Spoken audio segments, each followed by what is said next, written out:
शुक्लाम्बरधरं विष्णुं शशिवर्णं चतुर्भुजं प्रसन्नवदनं ध्याये सर्वविघ्नोपशान्तये अखण्डमण्डलाकारं व्याप्तं येन चराचरं तत्पदं दर्शितं येन तस्मै श्री गुरवे नमः। ओम गुरुर्ब्रह्मा गुरुर्विष्णुः गुरुर्देवो महेश्वरः गुरु साक्षात् परं ब्रह्म तस्मै श्री गुरवे नमः। वंदे परब्रह्म चिदात्मकं सद्वंदे गुरुं शान्तमुमेशमीशं वंदे शिवानंद गुरुप्रवीरं वंदे सदा ज्ञानपिवन्दनीयान् अनंत सुखदातारमखण्डानन्द विग्रहं दयालुमति सन्तुष्टं वन्देऽहं मम सद्गुरुं रागादिरोगान् सततानुषक्त न शेषकाया प्रवृतानशेषान् औत्सुक्यमोहारतिदान् जिघाना यः पूर्ववैद्याय नमोऽस्तु तस्मै पूर्ववैद्याय नमोऽस्तु तस्मै।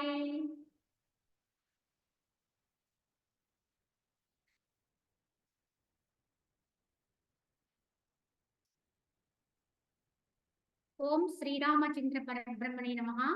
శ్రీ వశిష్ఠ గీత ముముక్షు వ్యవహార ప్రకరణం అనేది జరుగుతుంది. ఇందులో మనము సంసార విశూచి వ్యాధి యొక్క మంత్రం గురించి చెప్పుకుంటున్నాం. వశిష్ఠుల వారు శ్రీరాముడితో చెబుతూ, ఓ రాఘవ, ఈ సంసారం అనే చలించు యంత్రమున అనేక భయంకర దుఃఖములు కష్టములు కలదు. కాబట్టి ఇచ్చేట ఉపేక్ష చెయ్యరాదు. శాస్త్ర విచారణాదులు తప్పక గావించి దేని వలన శ్రేయము కలుగును అట్టి ఆత్మ వస్తువును బాగుగా ఎరుగవలేను. కావున వేగిరి పడాలి ఓ రామ. ఎందుకంటే ఈ యొక్క సంసారం అనేటువంటి భవసాగరం ఉంది, ఇది చెలించేటువంటి ఒక యంత్రములాగా దీంట్లో పడిన వాళ్ళు ఎవరైనా సరే అనేకమైనటువంటి భయంకరమైనటువంటి దుఃఖాల్ని కష్టాల్ని క్లేశాల్ని అనుభవించక తప్పదు. కావున మానవుడైనటువంటి వాడు ఏదో విధముగా ఈ సంసారం అనే వ్యాధి నుంచి బయటపడే మార్గాన్ని అన్వేషణ చేసుకోవాలి. దానికి తగిన ఉపాయాలను ఆలోచించాలి. కావున ఏ విధముగా మనకి శ్రేయస్సు కలుగుతుందో అట్టి ఆత్మ వస్తువుని బాగుగా ఎరుగవలేను. కావున ఈ యొక్క భౌతిక ప్రపంచంతో మనసుకి ఉండేటువంటి ఈ సంబంధం వల్ల ఏర్పడినటువంటి సంబంధం, ఈ సంసారం అనేది ఏదైతే ఉందో, ఎందుకంటే సంసారం అనే దానికి అర్థం ముందు కూడా చెప్పుకుంటున్నాం. ఏమిటి అంటే ఈ మనసు బహిర్గతమై దృశ్య విషయాలతోటి ఎప్పుడైతే బంధాన్ని కలిగి ఉంటుందో, ఆ విషయాల వైపు పోతూ ఉంటుందో, అప్పుడు ఏర్పడే బంధాన్ని సంసారము అన్నారు. అంతేకాని ఏదో కొద్దిమంది కలిసి ఉండదు సంసారం అని కాదండి. మనసుకి బహిర్గతంలో ఈ భౌతికంతో ఉండే సంబంధం ఏదైతే ఉందో దానివల్ల ఏర్పడేటువంటి ఇత్యాది అంటే చాలా రకాలైన అవస్థలు ఏవైతే ఉంటాయో వీటన్నిటిని కలుపుకుని సంసారము అన్నారు. అయితే దీంట్లోంచి బయటపడడానికి ఏదో రకంగా మానవుడు తన శ్రేయస్సు కోరిన వాడైతే తప్పకుండా ఉపాయాన్ని ఆలోచించుకోవాలి. దీని నుంచి నేను ఎట్లా బయటపడగలను, ఎందుకు ఇన్ని రకాలైనటువంటి వాటిని నేను అనుభవించాలి అని శ్రేయస్సు కొరకు పాటుపడేవాడు ఎవడైనా సరే బయటపడే మార్గాన్ని అన్వేషణ చేయాలి. అయితే మరియు ఓ రఘుకుల చంద్రమా, ఆత్మజ్ఞానులకు మహామునులు, బ్రాహ్మణులను, రాజులను తమ శరీరములను జ్ఞానమనేటువంటి కవచముచే కప్పుకుని ఉండుటచే వారు వాస్తవముగా దుఃఖార్హులు కాకయున్నను ఈ అనేక సంసార దుఃఖమును అనుభవించుచును సదా ప్రసన్న చిత్తులై ఉండగలుగుతున్నారు. ఎందువల్ల అంటే ఎంతో మంది రాజులు, బ్రాహ్మణులు, ఎందుకంటే బ్రహ్మతత్వాన్ని పొందినటువంటి బ్రాహ్మణులు వీరందరూ కూడా యథార్థానికి వారు శరీరంతో ఉన్నారు, కానీ ఆ శరీరాన్ని జ్ఞానం అనేటువంటి కవచము చేత కప్పుకుని ఉన్నారు కావున వారు వాస్తవముగా దుఃఖార్హులు కాకి ఉన్నను ఈ అనేక సంసార దుఃఖమును అనుభవించవలసి వచ్చినప్పటికీ కూడా వారు సదా ప్రసన్న చిత్తులయ్యే ఉంటారు. అంటే భౌతికానికి బయటికి మాత్రము వాళ్ళు అన్నిట్లో ఉన్నట్టుగా అనిపిస్తుంది, వారికి కూడా కష్ట నష్టాలు వచ్చినట్టుగా కనపడుతూ ఉంటుంది, కానీ వారు వారి దేహాన్ని అంటే మనస్సుని జ్ఞానం అనేటువంటి కవచము చేత కప్పుకుని ఉంటారు. కావున అటువంటి జ్ఞానం కలిగిన వారు ఎవరైనా సరే ఏ రకమైనటువంటి విపత్తులైనప్పటికీ కూడా ఎల్లప్పుడూ కూడా వారు ప్రసన్న చిత్తులయ్యే ఉంటారు.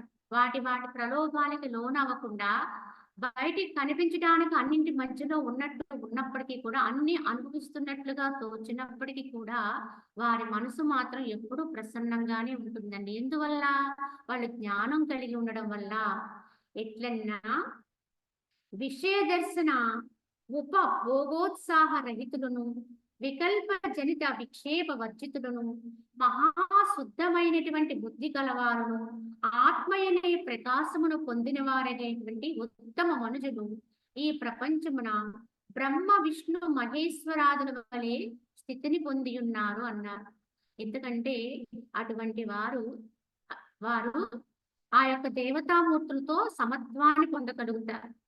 కావున ఏ విధంగా అయితే ఈ విషయ దర్శన ఉపభోగోత్సాహ రహితులు అంటే విషయాల వల్ల వచ్చేటువంటి భోగాల వల్ల వచ్చేటువంటి ఉత్సాహం ఏదైతే ఉందో వాటన్నిటినీ కూడా వెనక్కి తీసుకుంటూ ఉన్నటువంటి వారే ఈ విషయాన్ని దర్శించడం వల్ల వచ్చేటువంటి ఆ యొక్క మనసు పడేటువంటి లాలసత్వం నుంచి దాన్ని వెనక్కి తీసుకోగలిగిన వారే. అలాగే వికల్ప జనిత విక్షేప రహితులు ఏ రకమైన సంకల్ప వికల్పములు లేనటువంటి వారు, మహాశుద్ధమైన బుద్ధి కలిగిన వారు, ఆత్మయనే ప్రకాశమును పొందిన వారు అయినటువంటి ఉత్తమమైన మనుషులు ఈ ప్రపంచములో వారు దేవతా స్వరూపులే. ఆ బ్రహ్మ విష్ణు మహేశ్వరుల అంతటి స్థితిని పొంది ఉంటారు. వారు ఎటువంటి దైవత్వాన్ని పొంది ఉన్నారో, ఎందుకంటే జ్ఞానికి భగవంతుడికి అంటే దైవానికి ఏమీ భేదము లేవు దైవత్వానికి. కనుక జ్ఞానం పరిపూర్ణమైనప్పుడు వాడే దైవం అవుతాడు, దేవుడు అవుతాడు. కావున ఆ బ్రహ్మ విష్ణు మహేశ్వరాదుల వలె స్థితిని పొంది ఉంటారు. వాళ్ళు భూమి మీద ఉండి కూడా వాళ్ళు భూమి మీద నడిచేటువంటి దేవతామూర్తులుగా ఉంటారండి, అటువంటి మహనీయులు అని గుర్తించారు.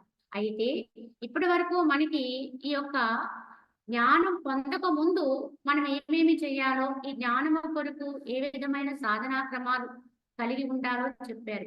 కానీ ఇప్పుడు మరలా ఏం చెబుతారంటే జ్ఞాన ప్రాప్తి అనంతరం వారు ఎలా ఉంటారు, లోక వ్యవహారం ఎలా ఉంటుంది, వారి జ్ఞానులే, జ్ఞాన ప్రాప్తి కలిగింది తరువాత తదుపరి వాళ్ళ యొక్క లోకములో వాళ్ళ వ్యవహారం ఎలా ఉంటుంది, లేదా జ్ఞానం కలిగిన వాళ్ళమైనా మనమైనా ఎటువంటి వ్యవహారం కలిగి ఉండాలి, ఇటువంటి స్థితిని గురించి ఇప్పుడు చెప్పబోతూ జ్ఞాన ప్రాప్తి అనంతర లోక వ్యవహారము అనే దాని గురించి చెప్తున్నారు.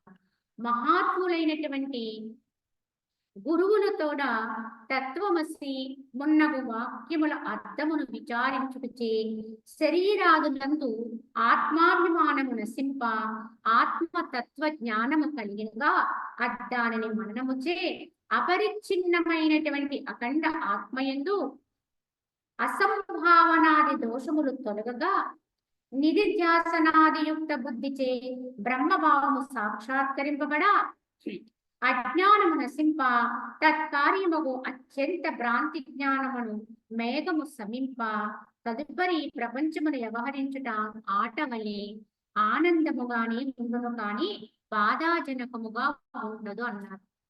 జ్ఞానము కలిగింది అనడానికి ఇక్కడ ఎన్నో ఉపమానాలతో ఇక్కడ మనకి తెలియజేస్తారండి. ఏ విధమైనటువంటి జ్ఞాన స్థితి అంటే మహాత్ములైనటువంటి గురువుల దగ్గర తత్వమసీమునైనటువంటి మహావాక్యాల అర్థాన్ని బాగుగా విచారించడం చేత ఈ శరీరమే నేను అనేటువంటి ఈ యొక్క దేహ అహంభావ స్థితి ఎప్పుడైతే తొలగుతుందో, ఎందుకంటే ఈ అహంభావాన్ని తొలగటానికి ముందు ఏం కావాలి? మనకి విచారణ కావాలి. ఈ విచారణ చేస్తేనే, మనకి మనంగా విచారణ చేసుకోగలిగే స్థితిలోకి వెళితేనే ఈ యొక్క ఆత్మజ్ఞానం అందుతుంది. కానీ ఈ విచారణ అందడానికి ముందు సద్గురువుల యొక్క ఆశ్రయత్వం తప్పకుండా ఉండాలి. మహనీయుల యొక్క ఆశ్రయత్వం, వారి ద్వారా మాత్రమే ఈ ఆత్మబోధని అది తెలుసుకోగలుగుతాం. కావున ఆ విధంగా మనం ఈ అహంకారాన్ని శమింపచేయాలి. అప్పుడు మనకి ఆత్మజ్ఞానం ఉదయిస్తే దానిని మననము చేయి, ఆ విధముగా ఆత్మజ్ఞానం యొక్క అనుభవము చేత, ఆ స్ఫురణ చేత అపరిచ్ఛిన్నమైనటువంటి అఖండ ఆత్మయందు, ఎందుకంటే ఆత్మస్థితి అనేది అనుభవానికి వస్తే అది ఎలా ఉంటుంది అంటే అది ఏకత్వ స్థితిని సూచిస్తుంది. ఎందుకంటే అది అఖండము, ఖండించటానికి అలవి కానిది, ఏకము కనుక అఖండ ఆత్మయందు అసంభావనాది దోషములు తొలగగా, అంటే ఆ విధముగా అఖండ తత్వంతో కూడిన ఆత్మయందు ఏది అసంభవం కాదండి, ఏదైనా సంభవమే అక్కడ. కావున అక్కడ సంభవం కానిదేది ఇంకొకటి ఉంటుంది అనేది లేదండి. అటువంటి అసంభవనాది దోషాలన్నీ కూడా తొలగగా నిధిధ్యాసనాది యుక్త బుద్ధి చేత బ్రహ్మభావము సాక్షాత్కరింప, అంటే తాను పొందినటువంటి అనుభవాన్ని మరల స్ఫురింపజేసుకుంటూ మననం చేస్తూ దాని నిధిధ్యాసనం నిశ్చలం చేసుకోగలిగితే తద్వారా బ్రహ్మభావం అనేది సాక్షాత్కరిస్తుంది. బ్రహ్మీ స్థితి అనేది అనుభవానికి వస్తుంది. ఈ స్థితి ఎప్పుడైతే ఏర్పడుతుందో అప్పుడు దానికి గుర్తు ఏమిటంటే అజ్ఞానము శమించిపోతుంది. ఎప్పుడైతే వెలుగొచ్చిందో చీకటి తొలుగుతుంది. అదే విధముగా ఈ బ్రహ్మీ భావన రాగానే, బ్రాహ్మీ స్థితి అనేది అనుభవంగా పొందిన వెంటనే అక్కడ అజ్ఞానం అంతా కూడా పటాపంచలైపోతుంది. అటు పిమ్మట కార్యముకు అత్యంత భ్రాంతి జ్ఞానము మేఘములన్నీ కూడా శమించిపోతాయి. భ్రాంతులన్నీ కూడా మేఘాలు ఎలా అయితే వర్షించిన తర్వాత పటాపంచలైపోతాయో అలా అయిపోతాయి. తదుపరి ఈ ప్రపంచంలో వ్యవహరిస్తూ ఉంటారు. అంటే ఈ స్థితి కలిగిన తర్వాత కూడా వారి ఆయు ప్రమాణాన్ని బట్టి వారి ఇళ్ళ మీదే తిరుగుతూ ఉంటారు, ఇళ్ళ మీదే సంచరిస్తూ ఉంటారు. ఇళ్ళ మీద వ్యవహార పరులై కూడా ఉంటారు, కార్య నిమగ్నులై ఉంటారు. కానీ వారు వ్యవహరించినప్పుడు కూడా ఎలా ఉంటారు అంటే ఇక్కడే తేడా వస్తుందండి. అంతా ఒకే విధంగా ఉంటారు, కానీ వారి వ్యవహారము ఆట వల్లే ఉంటుంది. అప్పుడు ఈ యొక్క జగత్తు యావత్తు కూడా వారికి క్రీడారంగం వల్లే ఉంటుంది, ఆట ఆడుకునేటువంటి ఒక క్రీడా స్థలంలా ఉంటుంది. కావున ఇక్కడ ఆట వల్లే ఆనందముగానే ఉండదు, కానీ బాధాజనకముగా ఉండదు. ఎప్పుడు ఈ జగత్తులో వారికి ఏ బాధ కలగదు. ఏ కోసాన కూడా, ఏ విధంగానూ కూడా, ఏ వైపు నుంచి కూడా వారికి ఎట్టి బాధ సంభవించదు. కావున ఏవేవి వచ్చినా అన్నిటినీ కూడా ఆత్మలో లయం చేసుకుంటూ ఉంటారు. కావున వారు ఆనందమయులై ఉంటారు. ఇదండి ముఖ్యంగా జ్ఞానికి ఉండేటువంటి గుర్తు ఏమిటంటే ఎల్లప్పుడూ ఆనందమయులై ఉంటారు, ప్రసన్న చిత్తులై ఉంటారు.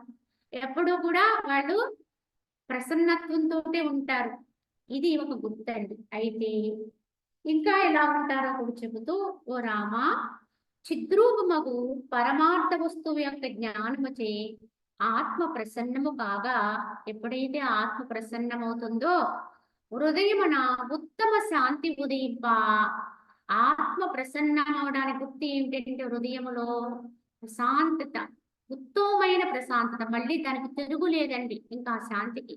అటువంటి నిరవధికమైన ప్రశాంతత ఉదయింప బుద్ధి వృత్తులన్నీ కూడా శాంతి రసాస్వాద రూపములు కాగా, అప్పుడు మన బుద్ధి వృత్తులన్నీ కూడా, ఈ మానసిక వృత్తులన్నీ కూడా శాంతి రసాస్వాద రూపములు కాగా, అంటే వాటి ద్వారా వచ్చినటువంటి ఏ విషయాలైనా మనకి గోచరించేటువంటి, ఎందుకంటే వ్యవహారంలోనే ఉంటాము, ప్రపంచం మధ్యలోనే ఉంటాం కనుక ఎన్నో విషయాలు మన చెంతకు వస్తూ ఉంటాయి. ఎప్పుడు జ్ఞానం కలిగిన వారి చెంతకు కూడా ఇవి వస్తూ ఉంటాయి. కానీ ఏమి వచ్చినప్పటికీ కూడా అవన్నిటినీ కూడా శాంతిగానే ఆస్వాదిస్తారు. ఆ శాంతి రసాస్వాద రూపములుగానే వాటిని తీసుకుంటారు. ఎందులో నుంచైనా వాళ్ళు శాంతిని పొందుతారు, ఏ విషయంలో నుంచి అయినప్పటికీ కూడా. అంతఃకరణము బ్రహ్మరసమును ఆస్వాదిస్తూ ఉంటుంది, ఆ బ్రహ్మానందాన్ని ఆస్వాదిస్తూ ఉంటుంది. తన విషమత్వమును వీడి సమరూపమును పొందా అంటే అక్కడ మనసుకి ఒక సమస్థితి వచ్చేస్తుంది. ఏ రకంగానూ కూడా దాంట్లో గుణాల యొక్క ప్రభావం ఉండదు. ఆ గుణ ప్రభావం వల్ల కలిగేటువంటి వివిధ రకములైన భ్రాంతులు ఉండవు. కావున అక్కడ ఒక సమత్వ స్థితిని పొందా అప్పుడు ఆ శుద్ధమైన బుద్ధిచే ఆత్మతత్వము సాక్షాత్కరింపబడా అత్తరి ఈ ప్రపంచముని వ్యవహరించుట అనేది క్రీడయే కాని పీడ కాదు అన్నారు. కావున యథార్థ జ్ఞానం కలిగిన వాడెవ్వడూ కూడా ప్రపంచము నుంచి పారిపోడండి. దీన్ని అసహించుకునేది ఉండదు. కావున దీన్ని యథార్థమైన తత్వంతో తాను అనుభవాన్ని తెచ్చుకున్నప్పుడు ఈ జగత్తంతా ఆనందమయమే అవుతుంది. అంతటా అన్నిటిలోనూ కూడా దైవత్వాన్ని వీక్షిస్తూ ఉంటాడు, ఆ సత్యత్వాన్ని వీక్షిస్తూ ఉంటాడు. దాన్ని చూసి పరమానందపడుతూ ఉంటాడు.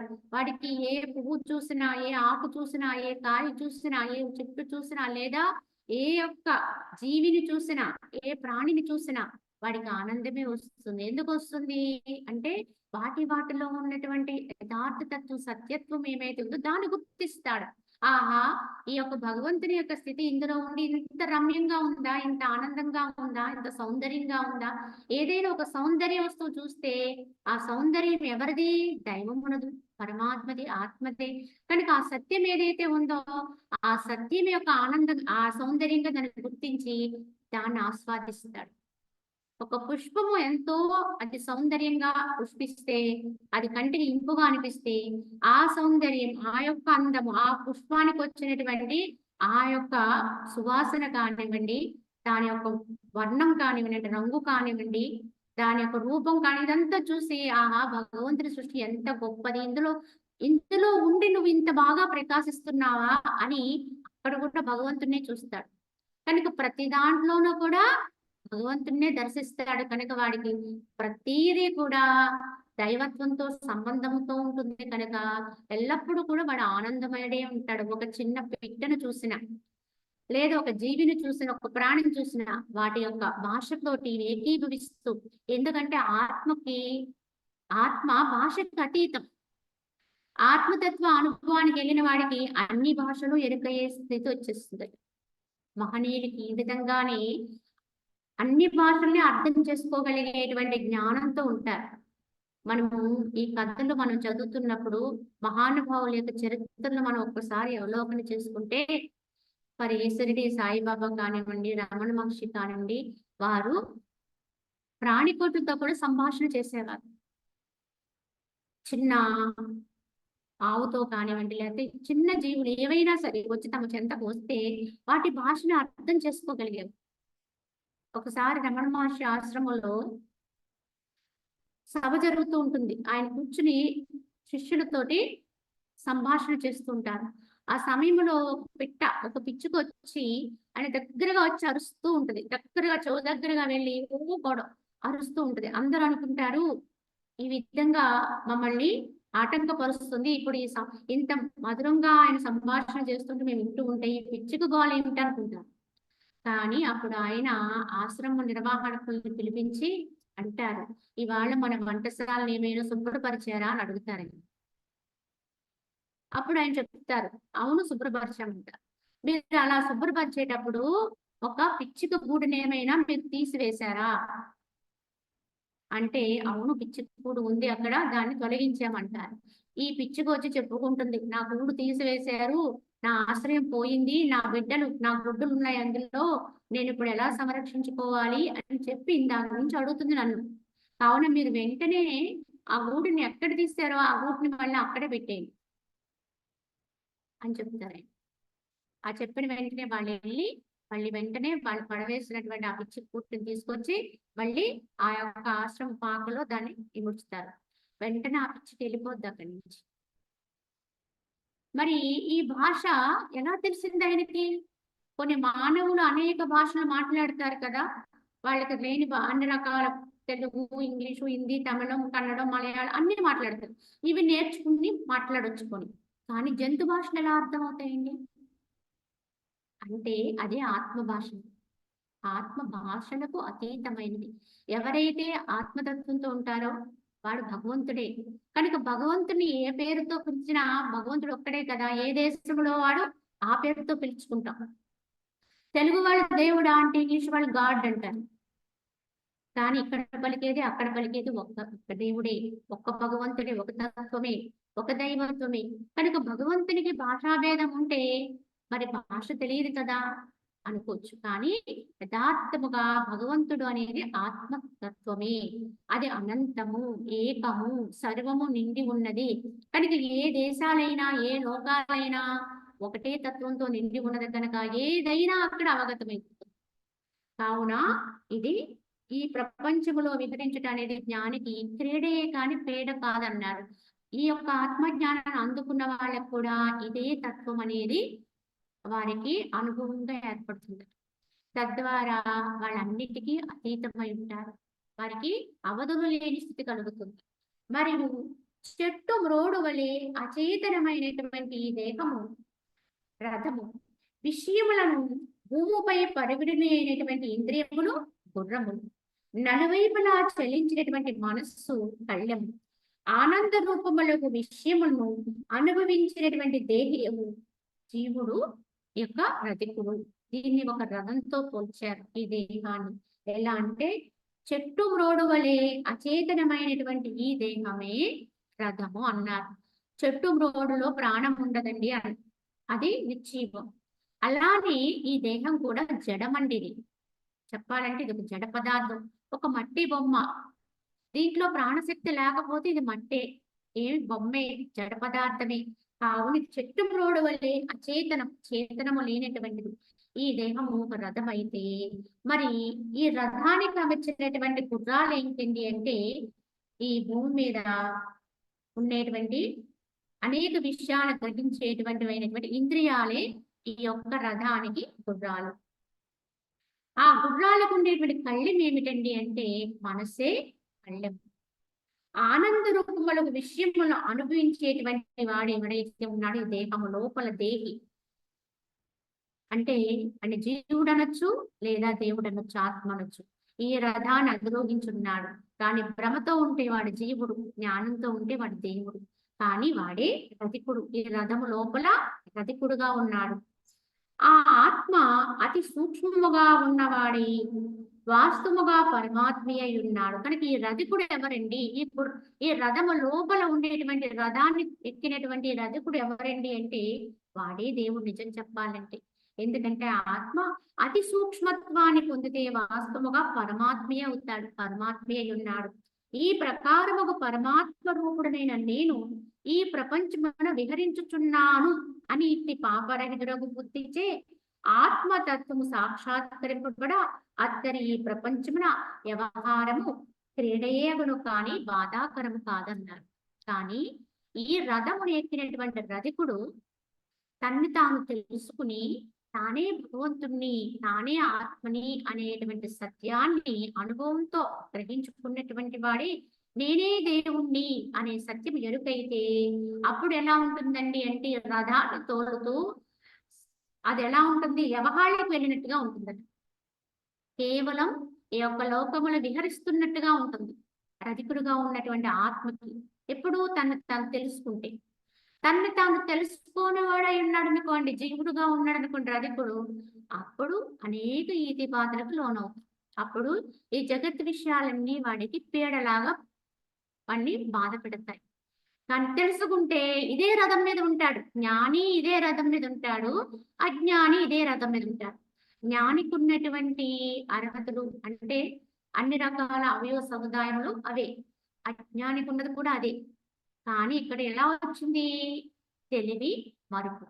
ఎవడైతే తన స్ఫురణలో ఉంచుకుంటాడో, తెలుసుకుంటాడో, ఎరుకు కలిగి ఉంటాడో వాడి రథాన్ని విహరించేటువంటి ఒక పనిముట్టుగా చక్కగా దీన్ని ఉపయోగించుకుంటాడు. ఇది ఉన్నంత వరకు దీన్ని ఉపయోగించుకుంటాడు. కానీ హాయిగా ఉంటాడు, ఆనందంగా ఉంటాడు, దేన్ని తీసుకో చక్కగా ఉంటాడు. కానీ అదే రధికుడుగా ఉన్న ఆత్మ తను తాను స్ఫురణ కోల్పోతే వాడు జీవుడుగా ఉండి ఇంద్రియాలు వెళ్ళినటువంటి వైపు లాగవేయబడుతూ, అంటే ఆ గుర్రాలు ఎటువైపు వెళ్తే ఆ వైపు లాగవేయబడుతూ, మనసు అనేది కళ్ళముకి అక్కడక్కడ అదుపు లేకుండా అయిపోయి ఎక్కడ పోతున్నామో తెలియకుండా అధోగతి పాలైపోయి అనర్థాల పాలైపోయి అనేక ఇక్కట్లు పాలైపోతుంది. తెలుసుకున్న వాడికి ఎప్పుడు కూడా గుర్రాలు అదుపులో ఉంటాయి, కళ్ళమైన మనసు ఎప్పుడు తన చేతిలో ఉంటుంది, ఎప్పుడు తానుగా ఉంటాడు కనుక ఎన్నడూ కూడా అదుపు తప్పవు. వాడు ఆనందంగా ఉంటాడు, పీడిస్తూ ఉంటాడు. లోకములో వాడు జగత్తులో పీడిస్తూ ఉంటాడు. కావున మన జీవనం కూడా అలా ఉండాలండి, క్రీడించే విధంగా ఉండాలి. కానీ పీడింపబడుతూ దిగులుతోటి నిరుత్సాహంతో బ్రతకమని జీవించమని మనల్ని ఇక్కడ పంపలేదండి. యథార్థంగా మన ఆనందమైన, కావున అలాగా ఆనందంగా ఉండేటువంటి విధానంలోనే మనం ప్రయత్నించాలి. ఆత్మను సాక్షాత్కరించుకున్న ఉత్తమ బుద్ధిమంతులకు మహాత్ములు ఇట్టి జ్ఞాన దృష్టిని అవలంబించి సామ్రాజ్య సంపదను పొందిన వారి వలె ఆనందముతో ఈ ప్రపంచమున విహరించుచున్నారు. కావున ఎప్పుడైతే ఆత్మను సాక్షాత్కరించుకుంటారో అటువంటి ఉత్తమ బుద్ధిమంతులైన మహాత్ములు అటువంటి జ్ఞాన దృష్టిని అవలంబించి సామ్రాజ్య పదమును పొందిన వారి వలె, చక్రవర్తి వలె, సామ్రాజ్యాన్ని పొందిన వారు ఎవరు? చక్రవర్తులండి. అటువంటి చక్రవర్తి వలె రాజాది రాజులుగా, మరి మహనీయుని చెప్తారు రాజాది రాజా యోగి రాజా అని చెప్తున్నారు. రాజాది రాజులు వాళ్ళ దగ్గర ఏముండయ్యారండి అంటే ఆత్మ సంపదేనండి, అంతకంటే ఏం కాదు. ఈ ఆత్మ సంపద ఎవరు సొత్తుగా మారుతుందో వాళ్ళు రాజాది రాజులే, చక్రవర్తులే. ఆ విధముగా వాళ్ళు సామ్రాజ్య సంపదను పొందిన వారి వలె ఆనందముతో ఈ ప్రపంచమున విహరిస్తూ ఉంటారండి. అట్టి ఆత్మజ్ఞానులు దేనిని గురించి దుఃఖింపరు, దేనిని కూడా వాంఛింపరు. వారి లక్షణం ఎలా ఉంటుంది, వారి తత్వం ఎలా ఉంటుంది చెప్తున్నారు.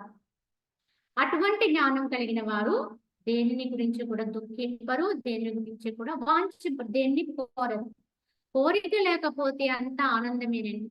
దుఃఖానికి మూలము కోరిక కనుక వాళ్ళు ఏది వాంఛించరు గనక ఏ దుఃఖము వారి చెంతకు చేరదు. అలాగే శుభ అశుభములను యాచింపరు, అర్థించరు ఎవరి నుంచి కూడా. ఈ శుభమే జరగాలి, లేకపోతే అదే జరగాలి, ఇదే జరగాలి అని చెప్పి ఏ ఆశని పొంది ఉండరు. ఆశ అనేది ప్రత్యేకంగా ఇలానే రావాలని ఏమీ కాంక్షించరు. ఏది వచ్చినా ఒక్కలానే చూస్తారు, ఎప్పుడూ ఆనందంగానే ఉంటారు. వ్యవహారములు అన్నింటినీ కూడా చేస్తూనే ఉంటారు. చెప్పాలంటే సామాన్యుల కంటే కూడా వీళ్ళే కర్తవ్యాన్ని చక్కగా పాటిస్తారు. తాము చేయవలసినటువంటి కర్తవ్యాన్ని పాటించడం వీళ్ళు ముందుంటారండి, ధర్మవర్తులై ఉంటారు. సామాన్యుడు అజ్ఞానిగా ఉన్నవాడైతే తన వల్ల జరగవలసిన క్రియలు పక్కకు నెట్టేస్తూ ఉంటాడు, స్వార్థంతోటో లేక తమస్సుతోటో ఏదో ఒక కారణం చేత వాటిని పక్కకు నెట్టి కర్మ భ్రష్టత్వాన్ని కూడా పొందే వాళ్ళు ఉన్నారు. కానీ జ్ఞానం కలిగిన వారు చక్కగా తూచా తప్పకుండా తమ వల్ల జరగవలసిన క్రియాచరణ ఏదైతే ఉందో వాటన్నిటిని ఆచరిస్తారు, సంతోషంతో చేస్తారు, ఆనందంగా ఉంటారు. దేన్ని అంటారు, అంటకుండానే చేస్తూ ఉంటారు. ఇదండి గొప్పతనం. ఏ కర్మ తమ దగ్గరికి వచ్చినా అది తమ వల్ల చేయడానికి దానికి అనుమతి అయినది అన్నట్టుగా నన్ను ఈ పని చేసి పెట్టు అని వచ్చినట్టుగా వస్తాయండి వాటి దగ్గరికి. అటువంటి వారి దగ్గరికి కర్మలు ఆ పని చేసేస్తాడు, అక్కడితో అయిపోతుంది. దాని గురించి మళ్ళీ ఆలోచన ఉండదండి. ఇది జ్ఞాని యొక్క లక్షణం. వ్యవహారాలన్నిటినీ చేస్తారు కానీ వాస్తవముగా దేనిని చేయని వారే ఉంటారండి. అన్ని చేస్తారండి, ఏదొచ్చినా నా వల్ల కాదు అనరు. వచ్చిన కర్మ ఏదో అది భగవత్ ప్రసాదంగా స్వీకరిస్తారు. ఏదైనా సరే అది నా డ్యూటీ అనుకుంటారు, డ్యూటీని డ్యూటీగా చేసి అప్పచెప్తారు. కానీ ఏమీ చెయ్యని వారే ఉంటారు. అన్నీ చేసి కూడా ఏమీ చెయ్యని వారే, ఏ రకమైనటువంటి సక్తతని కలిగి ఉంటారు కనుక ఏ బంధనాన్ని తెచ్చుకోరు. అలాగే ఇంకెలా ఉంటారు, కర్తృత్వ శూన్యత్వంతో ఉంటారు. నేను చేస్తున్నాను అనే అహంకారం వారిలో కించిత్తు కూడా, ఎవరు దేహ భావన ఉండదండి. కనుక దేహమైనటువంటి భావనతో అహంకారం వారికి ఎట్టి మాత్రం ఉండదండి. కావున ఏది అన్నీ చేసి కూడా ఏమీ చేయని వారే ఉంటారు. అది జ్ఞాన లక్షణం అండి. కానీ కొద్దే చేసి ఎక్కువ చేశాము అని చెప్పుకోవడం అజ్ఞాన లక్షణం. చూడండి లోకంలో మనుషులు రకరకాల వాళ్ళు ఉంటారు. కొంతమంది అన్ని చేసి కూడా చెయ్యనట్టుగా ఉంటే చాలా అరుదండి ఇటువంటి వాళ్ళు. జ్ఞానులు చాలా అరుదుగా ఉంటారు. కానీ అజ్ఞానుల శాతం ఎక్కువ ఉంటుంది కనుక మనం చిన్న పని చేసి కూడా అది 10 మంది గుర్తించాలి అన్నట్టుగానే మనం తాపత్రయపడిపోతుంటాం. ఇది అజ్ఞాన లక్షణం అండి. ఎందుకంటే దాంతో సఖ్యత కలిగి చేస్తాం కనుక ప్రతిదాన్ని కూడా బాధగా తీసుకుంటాం. చేశాను, బరువును మోస్తున్నాను అనే భావంతో ఉంటావు కనుక అది నీకు బంధకరం అయితుంది. భావనేనండి. ఏదైనా సరే. చెయ్యక తప్పదు. కానీ ఈ బంధపూర్వకమైన భావన ఉంచుకోవడం వల్ల అది మనకి విడదీయరాని బంధాలయిపోతాయండి. కావున జ్ఞానికి, అజ్ఞానికి తేడా ఎక్కడుంటుందంటే భావనలో తేడా ఉంటుంది. కర్మాచరణ చక్కగా వాడు నవ్వుతూ చేస్తాడు. వీడు ఏడుస్తూ చేస్తాడు అంతే తేడా. జ్ఞాని ఎల్లప్పుడూ కూడా చక్కగా నవ్వుతూ, ఉత్సాహంగా, ఆనందంగా చేస్తాడు. అజ్ఞాని దిగులు పడుతూ, దుఃఖపడుతూ, తప్పదురా అన్నట్టుగా 10 మందికి దాని గురించి వెల్లడి చేస్తూ, నేను కాబట్టే చేస్తున్నాను అని పెద్ద పెద్ద మాటలు చెబుతూ చేస్తూ ఉంటాడు. అది వాడికి బంధం అండి. ఈ విషయం మనకు అర్థం కాకే మనం తికమక పడుతూ ఉంటాం. ఇక్కడ ఎక్కువగా మన కర్మాచరణ బయటికి వ్యక్తమైతేనే మన గుర్తింపు వస్తుందని తాపత్రయపడిపోతుంటాం. ఇదే మన బంధనానికి కారణం. మన బంధనాన్ని మనమే కోరి తెచ్చుకుంటున్నాము. ఈ విధంగా తెలుసుకోగలిగితేనే అంతో ఇంతో కొద్ది మాత్రపు జ్ఞానంలోకైనా మనం వెళ్ళగలుగుతాం. ఇప్పటి వరకు మనం ఉన్నటువంటి విధానం ఏదైనా ఉన్నా దాన్ని కొద్దిగైనా మార్చుకోగలిగే ప్రయత్నమైనా చేస్తాం. ఇలా ప్రతిదాన్ని ఎక్కువ చేసి చూడకూడదు. దేహపూర్వకంగా, దేహ విధానంలో దాని వల్ల ఏం జరగాలో అవే మన దగ్గరికి వస్తాయండి. మన వల్ల జరగవలసిన క్రియాచరణే మన దగ్గరికి వస్తుంది. అది గుర్తుపెట్టుకోండి. గతంలో మనం ఒప్పుకునే వచ్చి ఉన్నాం ఇక్కడికి.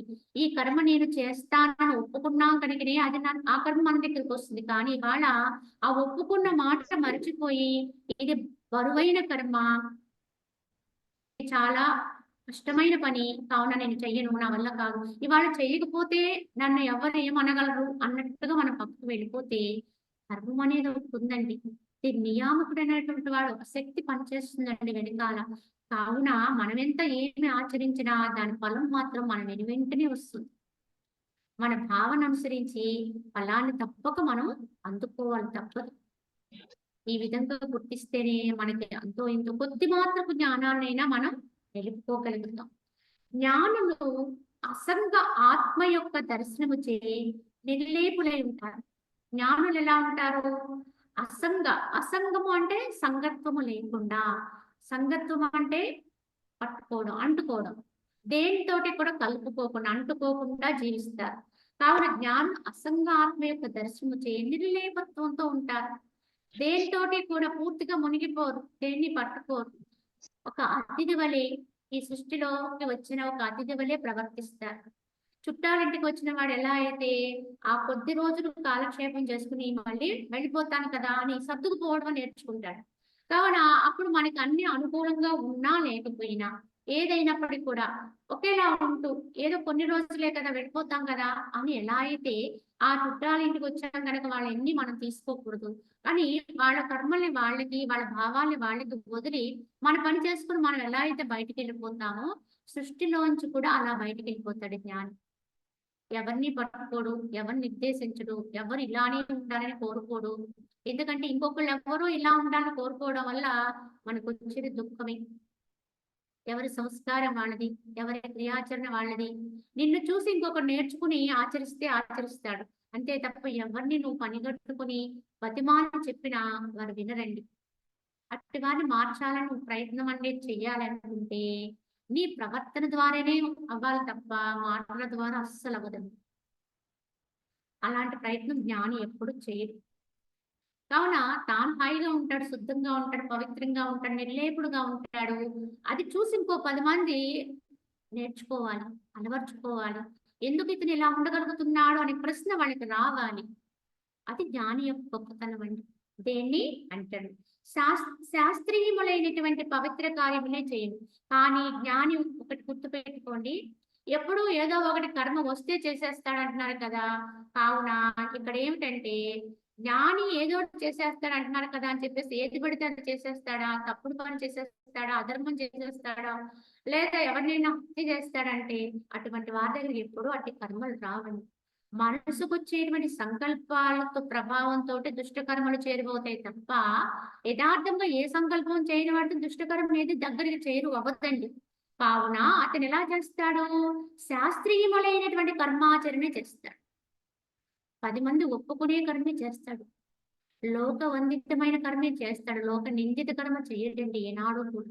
జ్ఞాని ఎప్పుడూ కూడా సంస్కారంతో ఉంటాడు. చక్కటి విధానంలో ఉంటాడు కనుక అందరూ అవుననుకునే విధానంలోనే వెళ్తాడు తప్ప లోకానికి ఎదురు మాత్రం వెళ్ళడండి. కానీ ఎప్పుడూ హాయిగా ఆనందంగా ఉంటాడు. సన్మార్గమున పోతూ ఉంటాడు. సన్మార్గంలోనే ప్రయాణం చేస్తూ ఉంటాడు. గ్రహణ త్యాగంలో లేనివాడై ఉంటాడు. అంటే గ్రహణము, త్యాగం రెండు కూడా ఒకటి లేని దాన్ని పొందేటువంటి భావన, గ్రహించుకోవడం, ఎల్లప్పుడూ ఏదో ఒకటి పోగు చేసుకుంటూ ఉండడం, ఎవరెవరి దగ్గర నుంచో ఏవేవో మనం సేకరణ చేస్తూ ఉంటాం, ఇంకా ఇంకా అధికం చేసుకుంటూ ఉండడం, బంధువులు అవనొచ్చు లేదా మనకి దగ్గర వాళ్ళకి కావచ్చు, దూరం వాళ్ళకి కావచ్చు, ఎవరైనా కావచ్చు. కానీ ఎవరి నుంచి ఏమి గ్రహించినా అది మనకి రుణమే అవుతుంది. అన్ని రుణాల నుంచి, అన్ని బంధాల నుంచి బయటపడాలి అనుకునేవాడు మళ్ళీ ప్రత్యేకించి దేన్ని కూడా సేకరణ చేస్తే అది తనకి తాను పట్టుకునే కట్టుబాట్లు అవుతాయి. కావున ఏనాడు కూడా ఈ గ్రహణాన్ని జ్ఞాని కలిగి ఉండడండి. సేకరణ అనేది చేయడు. కనుక ఎక్కడెక్కడి నుంచో పోగు చేసుకుందాం, తెచ్చుకుందాం, ఉంచుకుందాం, లేదా ఇంకా ఎదటి అనేది ఎప్పుడు ఉండదు. యథాలాపంగా తను జీవించే విధానం తను జీవిస్తూ ఉంటాడు, కృషి చేస్తాడు. అలా అని వీడేమి కృషి చేయకుండా ఉండడు, ప్రయత్నం చేస్తూ ఉంటాడు. చక్కగా దేహదారిద్ర్యం ఉన్నంత వరకు శ్రమిస్తాడు. తగినటువంటి విధానములో తన యొక్క ఆశ్రమ ధర్మాన్ని అనుసరించి ఏమేంటి కృషి చేయాలో అవి చేస్తూ ఉంటాడు. ఏ రంగంలో వాడు ఆ రంగ పనులు చేస్తుంటాడు. తద్వారా న్యాయపూర్వకంగా, ధర్మపూర్వకంగా ఏం సంపాదన చేయగలుగుతాడో అది సంపాదిస్తాడు. కానీ దాని యందు సంగత్వ బుద్ధి ఉండదండి. అందుకే అక్కడ గ్రహణము ఉండదు, త్యాగము ఉండదు. ప్రత్యేకించి త్యాగం అంటే ఏంటంటే మనము చెప్తాం. ఇలా ఏదైనా ఒకటి రెండు ఎవరికైనా ఇచ్చో, దానం చేస్తూ ఇంకోటి చేస్తూ నేను పలానా చేశాను, పలానాది ఇచ్చాను, పలానాది ఇది ఈ భావన లోపల ఉండిపోతుందండి. చేసినటువంటి సహాయం ఏ రూపేణా అయినప్పటికీ కూడా అది ధన రూపేణా కావచ్చు, లేదా ఏదైనా సహాయ రూపేణా కావచ్చు, ఏ రూపేణా అయినప్పటికీ కూడా అప్పుడేమవుతుంది అది పొందనేనండి. నేను చేశాను, నేను చేశాను, నేను చేశాను అనే భావన ఉన్నప్పుడు దానికోసం మళ్ళీ జన్మకు రావాలి. ఈ జన్మ బంధనాల నుంచి విడిపడాలి, జన్మ రాహిత్య స్థితికి వెళ్ళాలి అనుకునేటువంటి స్థాయిలో ఉన్నటువంటి ఆ స్థాయికి చెందిన జ్ఞాని మరి దానికోసమే వాడు జ్ఞానత్వం, ఆత్మానుభవం, అక్కడ భావన ఏమి ఉండదు ఇక. కనుక అటువంటి వాడు మళ్ళీ ప్రత్యేకించి సేకరణ చేయడు అంటే యథేచ్ఛగా పంచుతాడు. అంటే ఇచ్చాననే భావన ఉండదండి. ఎవరికి అవసరమో వారి దగ్గర చేరుతుందనే స్థితిలోకి వెళ్తాడు తప్ప తానేదో ఇచ్చేసాను అనుకుని మాత్రము ఉండదండి. ఈ విధంగా జ్ఞానికి గ్రహణము ఉండదు, త్యాగము లేని వాడు స్వాత్మ ఎందే నెలకొని ఉంటారు. ఎప్పుడు ఆత్మ ఎందే ఉంటారు. ఇచ్చింది ఇచ్చాను అనుకోడు, వచ్చింది వచ్చింది అనుకోడు. రావాల్సి ఉంటే వస్తుందండి, వెళ్ళవలసింది వెళుతూ ఉంటుంది. తాను మాత్రం తన స్థాయిలో తను స్థితంగా ఉంటాడు. ఇది జ్ఞాని లక్షణం. ఇటువంటి జ్ఞానిని జీవన్ముక్తుడు అంటారు.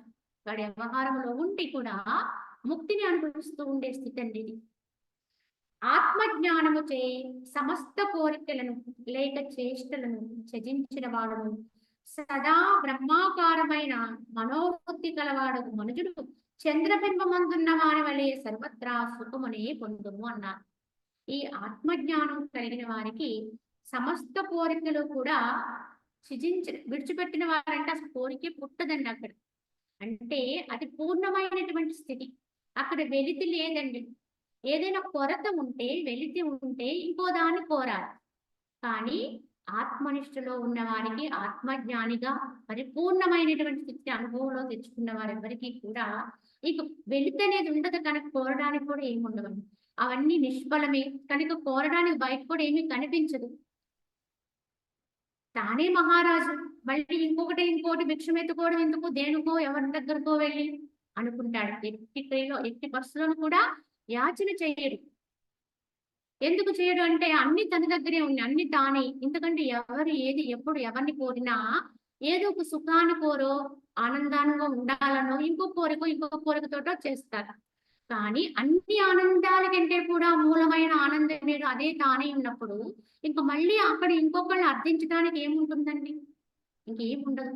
దేనివల్ల కూడా అక్కడ ఇది పరిపూర్ణం అంటే ఇది పరిపూర్ణంగానే ఉంది. కనుక అవి ఆటి వల్ల ఎటువంటి ప్రయోజనం లేదు. కనుక ఏమీ కోరిక అనేది పుట్టదు.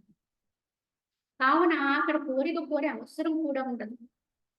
ఈ విధముగా చేర్చును త్యజించిన వాడే సదా బ్రహ్మాకారమైనటువంటి మనోవృత్తి కలవాడు మనుజుడు ఎలా ఉంటాడంటే చంద్రబింబమునందున్న వాడి వలె. ఎందుకంటే చంద్రబింబాన్ని ఎందుకు చెప్పారు ఇక్కడ అంటే చంద్రుని యొక్క కాంతి చల్లగా ఉంటుందండి.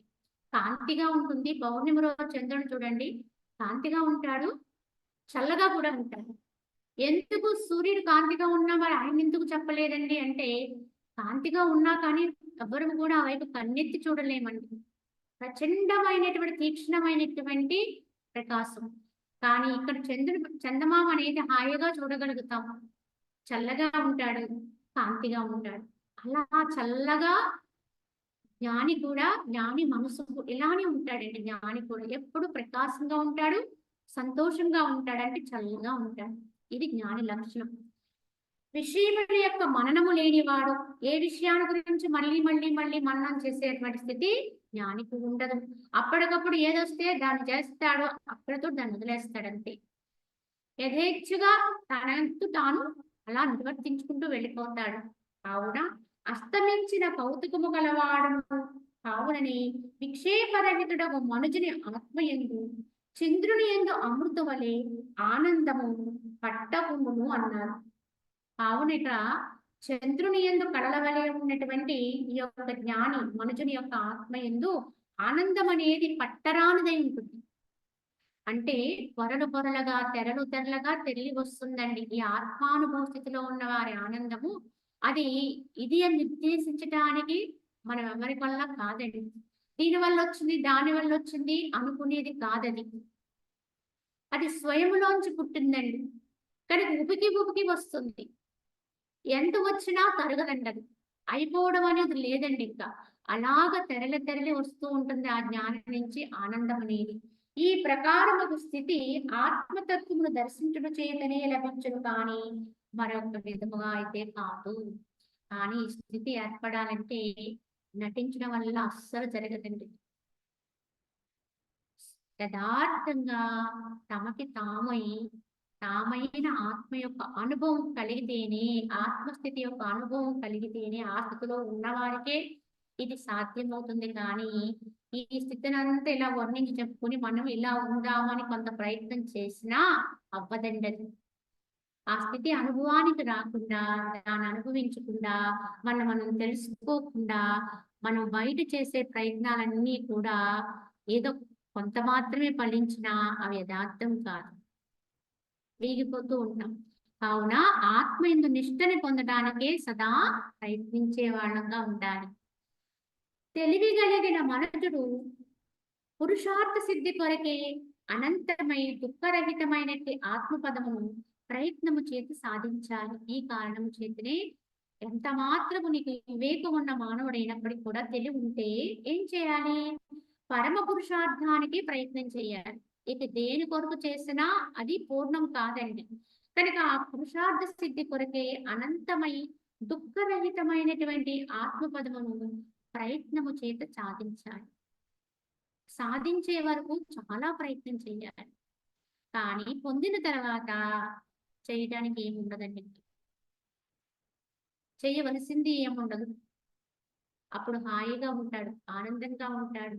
కనుక ప్రయత్నం అనేది ఎప్పుడు చేయాలి? పొందే వరకు మాత్రం గట్టి ప్రయత్నం, చాలా పట్టుదలతో చేయాలి. కానీ అందిన తర్వాత అన్ని ప్రయత్నాలు ఉడిగిపోతాయి. ఇదే ఆత్మస్థితి. అన్నింటికంటేను ఉత్తమమైనటువంటి ఆత్మపదమును ఎవరి మనసు సంతాపరహితమై లగ్నమై ఉన్నదో అట్టి పురుషోత్తములే పురుషార్థముగా మోక్షమును పొందుదురు. ఎవరైతే ఈ స్థితిని అందుకుంటారో అటువంటి ఆత్మపదమును ఎవరి మనసు అయితే సంతాపరహితమై లగ్నమైపోతుందో అట్టి పురుషోత్తములే పురుషార్థమైనటువంటి మోక్షాన్ని అందుకోగలుగుతారు. ఇట్టి జ్ఞానే ముక్తిని పొందగలుగుతాడండి. జ్ఞానముతోటే మోక్షం అనేది లభ్యమవుతుంది ఎప్పటికైనా. అది అనుభవముతోటి. ఆత్మ యొక్క అనుభవ స్థితే జ్ఞానం అండి. జ్ఞానం అంటే కేవలము తెలుసుకోవడం వరకే జ్ఞానం అవ్వదండి. అది మనల్ని సూచించే జ్ఞానం అంతే. కానీ ఇలా చదవడం వినడంతో సరిపెట్టకుండా ఆ అనుభవం అదే తానైపోయే స్థాయికి వెళ్ళడం కోసమే ప్రయత్నం చేయాలి. ఓ రామచంద్ర, సంభోగ భోజన మాత్రము చేతను రాజ్యాది సుఖముల చేతను ఎవరు సంతుష్టులైందరో అట్టి దుష్ట చిత్తును వృత్తి కప్పవలే ఎరుంగుము. ఎవరైతే నిరంతరము కూడా జీవనములో తాము పొందుతున్నటువంటి సుఖాన్ని భోగాల్ని ఇవే గొప్పవన్నట్టుగా భావిస్తూ తాము తింటున్నటువంటి ఆహారము మైదునము ఇవే అనుకుంటారు, ఇవే గొప్పవనుకుంటారు. వీటి వల్ల వచ్చేటువంటి సుఖమే చాలా గొప్ప సుఖమని వాటి కోసం అరులు చేస్తూ ఉంటారు. తమ జీవితాన్ని అంతటినీ కూడా వాటి కోసమే పణంగా పెడతారు. కానీ అర్థం చేసుకుంటే వారికి అర్థం కానిది ఏంటంటే అట్టి దుష్ట చిత్తులు గుడ్డి కప్ప వలె ఉన్నారని తెలుసుకోవాలి. ఎందుకంటే వాళ్ళకి ఇంక వేరే లోకం తెలియదండి. ఆ నూతిలో ఉన్నటువంటి కప్ప ఇదే గొప్పదంటుందట. ఎందుకంటే దానికి భౌతిక ప్రపంచం ఎంత ఉందో తెలియదు కనుక ఇదే మహాసామ్రాజ్యం అంటుంది. కానీ యథార్థం ఏమిటి? అది చాలా చిన్నదండి. అది చాలా అల్పము. అంతకంటే ఎన్నో ఎన్నో రెట్లైనటువంటి లోకము భౌతికములో ఉంది. పాపం ఆ కప్పకు తెలియక అలా అనుకుంటాం. మనం ఎలా అయితే నవ్వుకుంటామో మరి అజ్ఞాని యొక్క భావన చూసి జ్ఞానికి కూడా అలా నవ్వులాటగానే ఉంటుంది. ఇవే ఎంతో గొప్పవనుకుని వీటి వెంట పరుగులు పెడుతూ ఇక్కడ మనం తెచ్చుకునే తెలివితేటలే, ఈ తెలివితేటలు ఉన్నవాడే గొప్పవాడని భ్రమిస్తూ ఉంటాడు. తను తాను గొప్పవాడుగా ప్రకటించుకుంటూ ఉంటాడు. కానీ యథార్థంగా ఇందులో ఏమీ లేదు. ఏదో ఒక రోజున వాడు పడిపోవలసిందే. ఇప్పటి వరకు ఏదైతే నేనని అహంకరించాడో, దేన్నైతే నేననుకుని భ్రమపడ్డాడో అది ఇక్కడే పడిపోతుంది. అప్పుడు తెలుస్తుంది ఇది నేను కాదు, ఇది నాతో రాదు, కానీ ఇప్పుడు నేనేమవ్వాలి అని ప్రశ్నించుకుంటే ఆ రోజు సమాధానం దొరకదండి. అప్పుడు చేయటానికి కూడా మన దగ్గర ఏమీ ఉండదు. చేయటానికి అవకాశం చేజారిపోతుంది. కనుక అవకాశం ఉన్నప్పుడే ఆ అన్ని సుఖాల్లో ఉన్న అల్పత్వాన్ని గుర్తించి వాటిని పక్కకు నెట్టి అసలైన స్వాత్మ సుఖం ఏదైతే ఉందో దాన్ని పొందే ప్రయత్నమే సదా మానవుడుగా చెయ్యాలండి. వంచినవి తుదకు దుఃఖమును కలగజేసేవి పాపజనకములు, పైకి మిత్రులుగా ఉండి లోపల శత్రువులుగా వర్తించేవి అయినటువంటి విషయభోగములందు ఎవరైతే ఆసక్తులైందరో అట్టి అజ్ఞానముచే మందబుద్ధులైన మూడులు ఒక సంకటం నుండి మరి ఒక సంకటమును, ఒక దుఃఖము నుండి మరి ఒక దుఃఖమును, ఒక భయము నుండి మరొక భయమును, ఒక నరకము నుండి ఇంకొక నరకాన్ని పొందుతారు. ఎవరండి వీళ్ళు అంటే ఎటువంటి వాటికి లొంగి ఉంటాడు వీడు? వంచన చేసేటువంటి లక్షణం ఉంటుంది, మోసం చేసేటువంటి లక్షణం. ఎంతో గొప్పగా నమ్మించి చివరికి దగా చేసేటువంటి స్థితి ఉందండి. ఎవరికి అంటే విషయాలకి బయటికి మనకి అవి ఆప్తుల్లా కనిపిస్తాయి. ఎలా అంటే తొట్టుకు మనకి దుఃఖాన్నిస్తూ ఉంటాయి, పైకి మాత్రం మిత్రులుగా ఉంటాయి. అవి చాలా ప్రియంగా అనిపిస్తూ ఉంటాయి, లోపల మాత్రం శత్రువులుగా వర్తిస్తూ ఉంటాయి. బయటికి మిత్రులుగా కనిపిస్తే వాటితో కూడేమో అవి మళ్ళీ అదో గతికి తోసేస్తూ ఉంటాయి. కనుక అటువంటి పాపజనకము పైకి మిత్రులుగా ఉండి లోపల శత్రువులుగా వర్తించేటువంటి విషయభోగములు, ఈ విషయాలు వీటి యందు భోగలాలసలు ఏదైతే ఉందో వాటి యందు ఎవరైతే ఆసక్తులై ఉంటారో, బాగా సక్తత కలిగి ఉంటారో, ఇంకా మించితే ఏమీ లేదన్నట్టుగా వాటి కోసమే అరులు చేస్తూ ఉంటారో అట్టి అజ్ఞానము చేత మందబుద్ధులైనటువంటి వారే ఆ విధంగా ఉంటారండి. బుద్ధి కుశలత్వం లేకపోతే, ఆ యొక్క తమస్సులో ఉంటే అటువంటి మూర్ఖులు ఏం పొందుతారండి అంటే ఈ లోకములో ఏమి పొందరు. ఏం పొందుతారు? ఒక సంకటము నుంచి ఇంకొక సంకటం. ఇప్పుడు ఒక సంకటం వచ్చింది, ఇది తీరింది ఏంటంటే ఇంకోటి ఏదో వస్తుంది. ఒక భయం తీరింది, ఇంకో భయం సిద్ధమవుతుంది. ఈ భయం తీర్చుకోవడం కోసం ఏదో చేస్తాం, దానివల్ల ఇంకో భయం వస్తుందండి. ఒక అసత్యంలోంచి ఇంకొక అసత్యం. దేనికో దానికోసం ఒక భయం వల్ల ఒక అసత్యం చెప్తాడు. ఆ అసత్యాన్ని దాచుకోవడానికి, దాన్ని కాపాడుకోవడానికి ఇంకొక సత్యం. ఇలా ఒకదాని నుంచి ఒక దుఃఖము నుంచి మరి ఒక దుఃఖము, చివరికి ఒక నరకము నుంచి మరొక నరకము పోతాం. ఇలాగా మనం సంకటాల పాలైపోతాం. వాటికి మాత్రమే లోబడి జీవిస్తే, అవే యథార్థం అనుకుని జీవితాన్ని దానికే పణంగా పెట్టేసి, మన కొరకు మనం ఏ మాత్రం ప్రయత్నం చేయకపోతే, మనమైన ఆత్మని నేనుగా తెలుసుకునే ప్రయత్నం చేయకపోతే, దాన్ని ఉద్ధరించుకునే విధానం కనుక మనం ఏమాత్రము చేపట్టకపోతే చివరికి అనర్థమే జరుగుతుంది. ఇలా మనకి ఒకదాని వెంట ఒకటి దుఃఖాలు క్లేశాలే వస్తాయి తప్ప ఎంత మాత్రం ఆనందం అనేది చేకూరదండి. కావున ఇదంతా కూడా ఎప్పుడో తెలుసుకుంటే ప్రయోజనం లేదండి. ఇప్పుడే తెలుసుకోవాలి. అన్ని అనుకూలంగా ఉన్నప్పుడే మనం వాటి నుంచి బయటపడాలండి. అన్నీ ఉడిగిపోయిన తర్వాత సుఖాల నుంచి, భోగాల నుంచి బయటపడ్డాం అనుకుంటే అది పొరపాటండి. ఇంక ఏం చేస్తావు అప్పుడు? అప్పుడు మళ్ళీ ఇంక నీకు దుఃఖము, బాధ, నరకమే తప్ప అవయవ సౌష్ఠవం లేనప్పుడు, అవన్నీ కూడా శక్తిని కోల్పోయినప్పుడు, నువ్వు వాటి యొక్క శక్తిని ఇంకెలా ఉపయోగించుకోగలుగుతావు? కనుక అవి శక్తివంతంగా ఉండగానే వాటి ద్వారా పోయేటువంటి శక్తిని నువ్వు ఏకీకృతం చేయాలి. వెనుకకు మరలించుకుని అంతర్ముఖం చేసి అప్పుడు నీకు ఆత్మస్థితి అనేది అనుభవానికి వస్తుంది. అంతే తప్ప అవి ఉడిగిపోయిన తర్వాత మనం చేయగలిగింది ఏమీ లేదు. ఈ దేహం పడిపోయిన తర్వాత మనం ఎందుకు ఈ పాత్ర అండి ఇది. ఈ పాత్ర ఉండగానే మనం ఉపయోగించుకోవాలి. తెలివైన వాళ్ళ లక్షణం ఏంటి?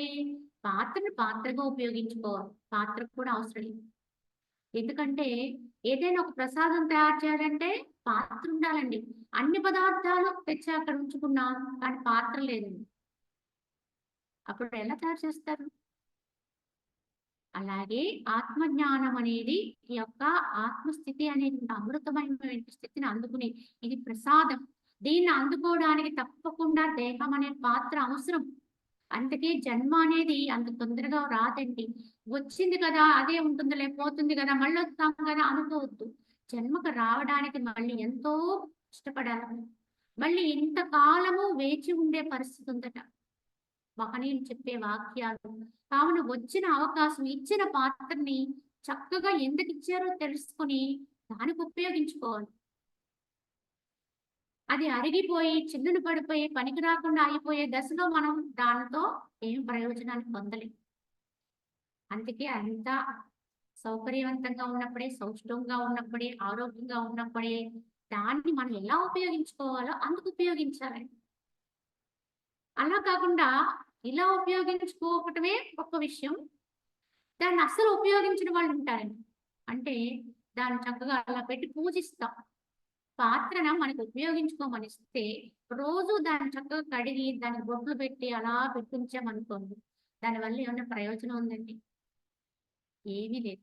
అలాగే మనకి సృష్టిలో మనకి మన ఆత్మని అంటే మనంగా అనుభవించడానికి ఇచ్చిన పాత్ర లాంటి దేహాన్ని ఉపయోగించకుండా దీని సౌందర్యం అంటగా దీన్ని కాపాడమే లక్ష్యంగా పెట్టుకుని సదా దీని వైపే చూస్తూ ఉన్నాం అనుకోండి, అప్పుడు కూడా ఏం పొందరు.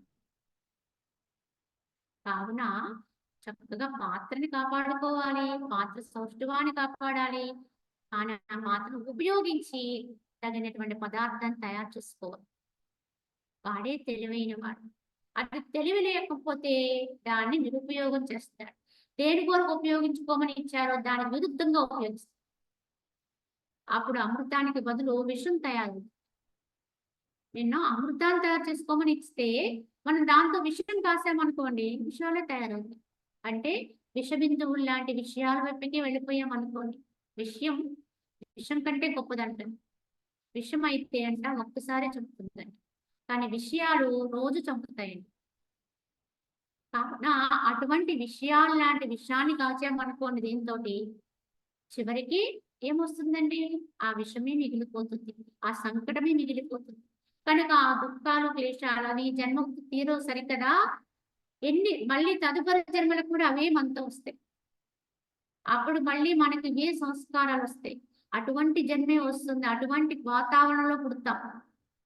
ఇప్పుడు ఏ సంస్కారంతో అయితే బయటికి వెళ్తామో మళ్ళీ మనం వచ్చే జన్మకి అదే సంస్కారంతో కూడినటువంటి పరిసరాలు, వాతావరణం, కుటుంబము మనకి లభ్యమవుతాయి. మరి అప్పుడు ఏం చేయగలం చెప్పండి?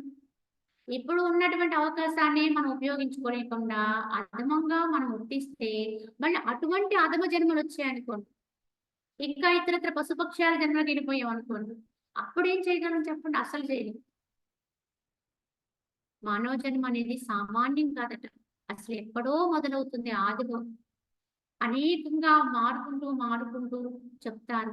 ఏమిటంటే మొట్టమొదట అవి ఒక శిలా సదృశంగా కొన్నాళ్ళు ఉంటుందట.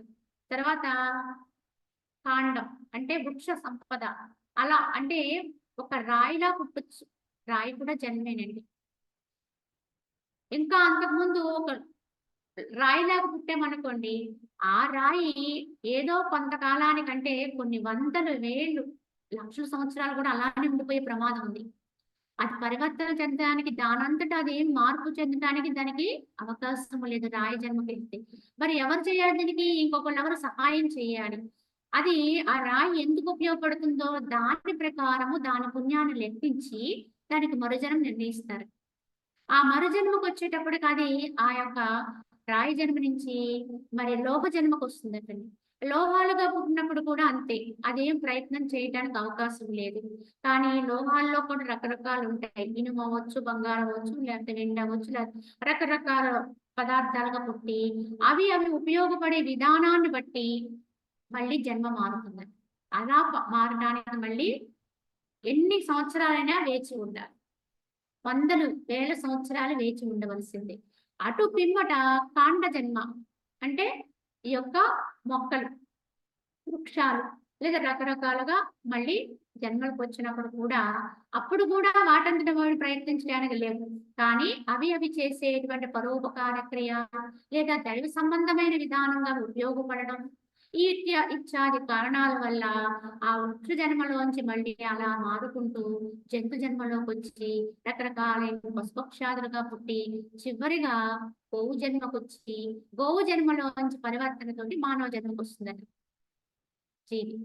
మరి మానవ జన్మకు వచ్చిన తర్వాత కూడా ఆత్మజ్ఞానాన్ని పొందాలి, అయితే భగవంతుడు అనేవాడు ఉన్నాడు, భగవంతుని తెలుసుకోవాలనేటువంటి కాంక్ష కలగడం అనేది కొన్ని జన్మల తర్వాతనే వస్తుంది. ఆ విధంగా వచ్చిన తర్వాత కూడా దాని కొరకు ప్రయత్నం చేస్తూ కొంతలో కొంత సఫలత్వాన్ని పొందుకుంటూ ముందుకు వెళ్ళడానికి కొన్ని జన్మలు పడుతుందట. ఇలాగ ఎన్ని జన్మల పుణ్య పరిపక్వత చేతనం ఇప్పటికి మన స్థితి ఇలా ఉందండి. మరి ఇప్పుడు మనకు ఉన్నది ఏమిటి అంటే చెప్పాలంటే అన్ని రకాల అనుకూలత్వంతో ఉన్నాం ఇప్పుడు. ప్రస్తుతానికి అంతో ఇంతో దైవ జిజ్ఞాస ఉంది. అనువైనటువంటి శరీర నిర్మాణం కలిగి ఉన్నాం. అన్నిటికంటే మించి ఉన్నతమైనటువంటి మనసుకుండే వివేకం ఉంది మనలో. దాన్ని మనం ఎప్పటికప్పుడు ఉద్దీపన చేసుకోగలిగి ఉండాలి.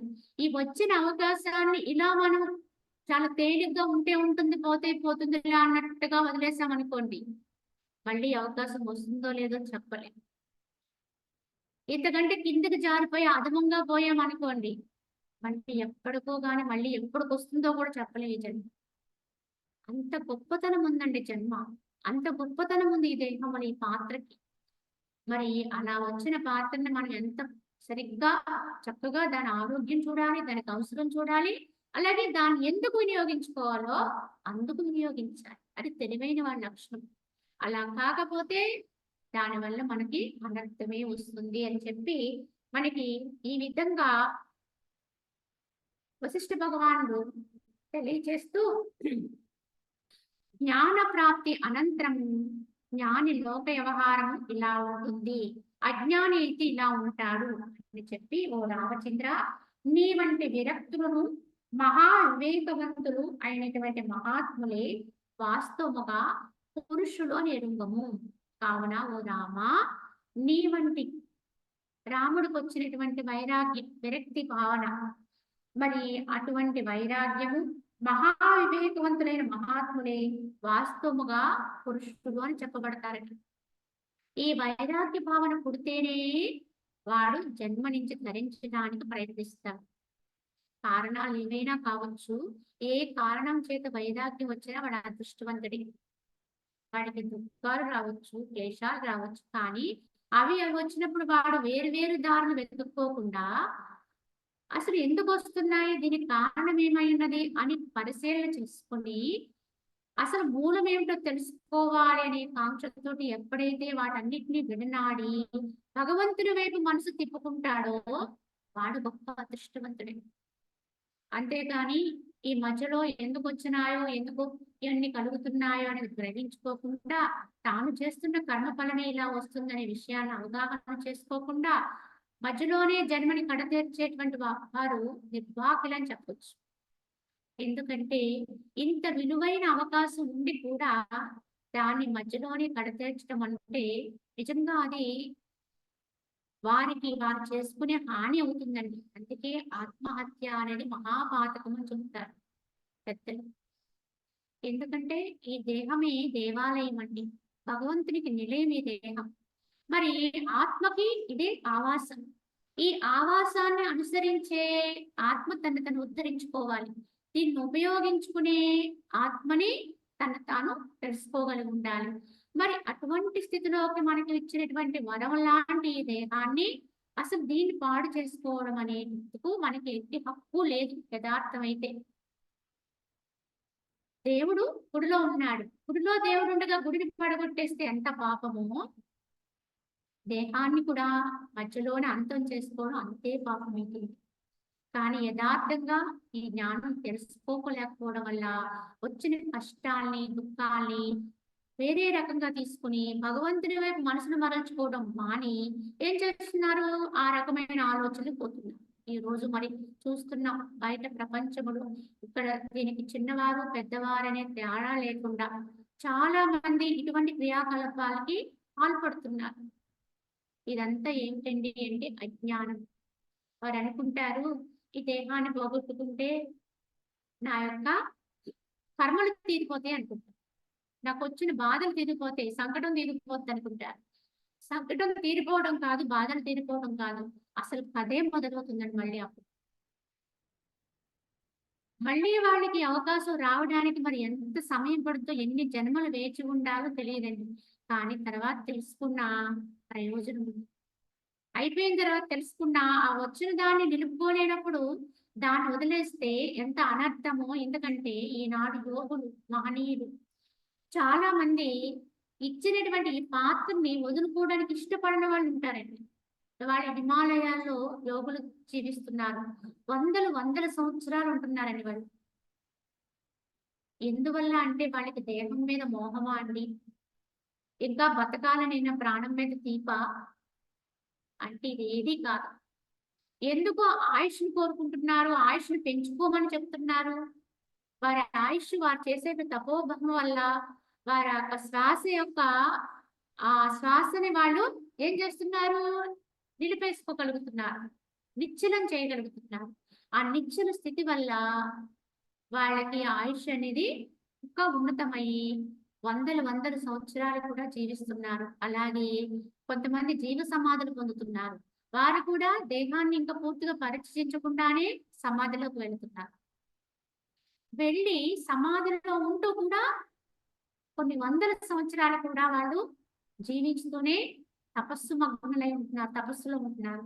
ఎందువల్ల అంటే ఈ పాత్రని ఎందుకు మనము ఇంత గొప్పదిగా తెలుసుకోవాలంటే దీన్ని ఉపయోగించుకునేవాడు తెలుస్తుంది. ఇది ఉంటేనే ఏదైనా చేయగలము, దీంతో ఏదైనా సాధ్యం చేసుకోగలము అనే విషయము మహనీయులకు అర్థమైంది కనుకనే వాళ్ళు కేవలము తమ యొక్క కృషి ఫలింప చేసుకోవడానికి మాత్రమే దీన్ని నిలుపుకుంటున్నారు. అంతేగాని దీని మీద మోహము కాదు, ప్రేమ కాదండి.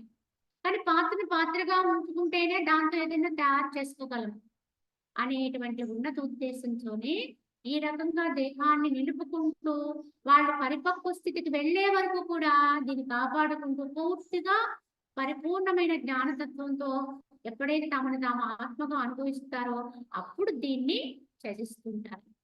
ఎండుటాకు వలె నిశ్చలంగా దానిగా వదిలేస్తారు.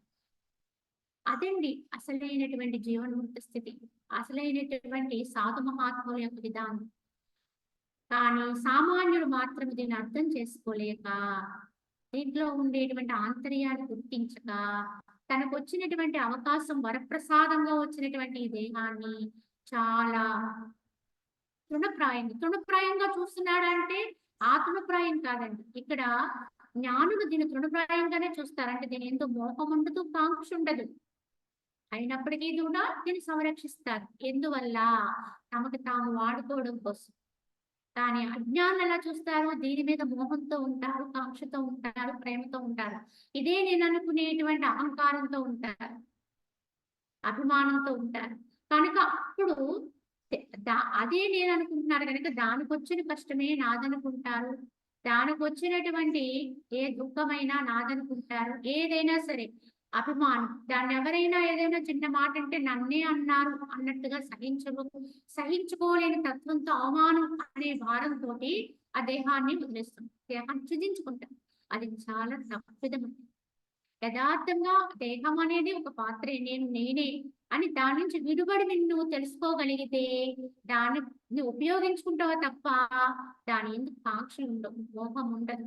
అజ్ఞాని మాత్రం దీన్నే నేను అనుకుంటాడు కనుక దీని కాంక్షలో పడిపోతాడు.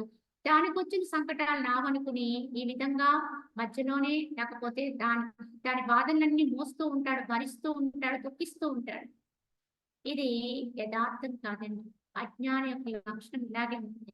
కావున జ్ఞాని అయినటువంటి వాడు ఎలా ఉంటాడు? మరియు అట్టివారే, ఈ విధంగా జ్ఞానం తెలుసుకున్న వారే ఆ దేహాన్ని దేహంగా ఉపయోగించుకుని తమ తాము ఎవరైతే ఉద్ధరించుకుంటారో అట్టివారే వందనీయులవుతారండి. జగత్తులో వందనీయులవుతారు. భోగ మోక్షములకు పాత్రులని తెలుసుకును అన్నారు. ఎందుకంటే అందరి చేత కూడా వాళ్ళు గౌరవింపబడతారు.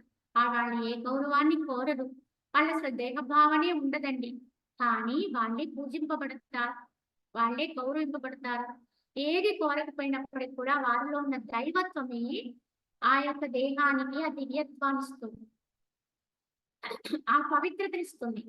ఎవరైతే తమలో ఉన్న తాము ఆత్మను దర్శించుకుంటారో, ఆత్మస్థితితో మనగలుగుతూ ఉంటారో, మరి ఆ వాసన లోపల ఉండేటువంటి కాంతి, ఆ ప్రకాశం దేహానికి కూడా అందుతుందండి ఎంతో కొంత.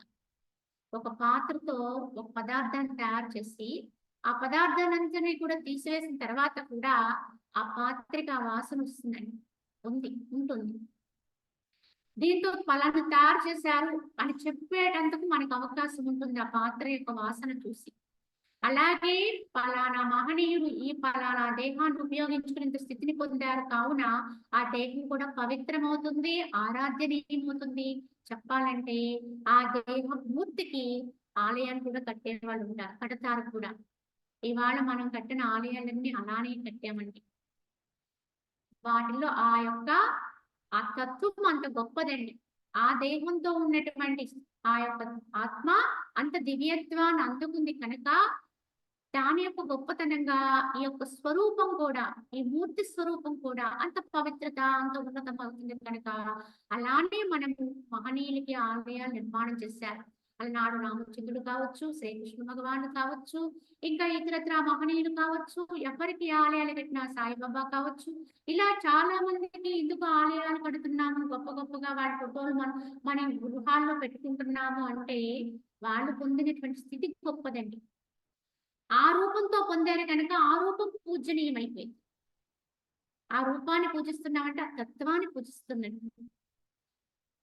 అది అర్థం చేసుకోవాలి మనం. ఇవాళ మన ఇంట్లో ఏమన్నా ఫోటోలు పెట్టుకోవాలి తగిలించుకోవడానికంటే మహానుభావుల యొక్క వాళ్ళ యొక్క గొప్పతనం తెలిసి వాళ్ళు ఉన్నటువంటి విధానం తెలుసుకుని వారి చిత్రాలు తీసుకొచ్చి పెట్టుకుంటాం తప్ప మన తాతలు ముత్తాతలు ఎవరో మనకు తెలియదు, ఉన్న వాళ్ళు ఎవరో తెలియదు. అప్పట్లో ఉన్న వాళ్ళు ఎవరు ఇప్పుడు లేరు, కానీ వాళ్ళ రూపాలు మనకు తెలియవు, అవేం మనం పెట్టుకోండి. మహా అయితే 1-2 తరాల వరకు ఉంటాయండి. అటు తర్వాత మనల్ని మర్చిపోతారు, స్మరించే వాళ్ళు కూడా ఉంటారండి. కానీ మరి మహనీయులైతే వారికి మరణము లేదండి, వాళ్ళ చిరంజీవుడు, అమృతమయుడు కనుక వాళ్ళ రూపాలు కూడా చిరస్థాయిగా నిలుస్తాయి. ఎప్పటి యుగాలు తరాలు కూడా వాళ్ళ గుర్తు పెట్టుకుంటాం, వాళ్ళ రూపాలను గుర్తు పెట్టుకుంటాం. మరి రాముడు ఎప్పటి వాడు, త్రేతాయుగ కాలం నాటి వాడు, కానీ ఆయన మూర్తిని ఇప్పటికి కూడా పూజిస్తున్నాం. ఎందువల్ల అంటే ఇదే జ్ఞానంతో ఉన్నారు కనుక ఆయన దేవుడయ్యారు. ఇలానే మనం అర్థం చేసుకోవాలండి. ఈ యొక్క ఆత్మజ్ఞానం యొక్క గొప్పతనాన్ని గుర్తించుకుని ఈ విధంగా మనం తెలుసుకుని కేవలం గ్రంథంగా కాకుండా అది మనకి చెబుతున్నట్టుగా మనమే దాని లోపలికి తీసుకుని ఆచరణలో పెట్టుకోవాలని దీని భావం. అది మనం రేపు తెలుసుకుందామండి. ఆత్మ విషయంలో ఎటువంటి జాగరూకతలు వహించాలో చెప్తారు రేపు. ఈ రోజు నీ కార్యక్రమం ఉందాం. హరి ఓం తత్సత్. ఓం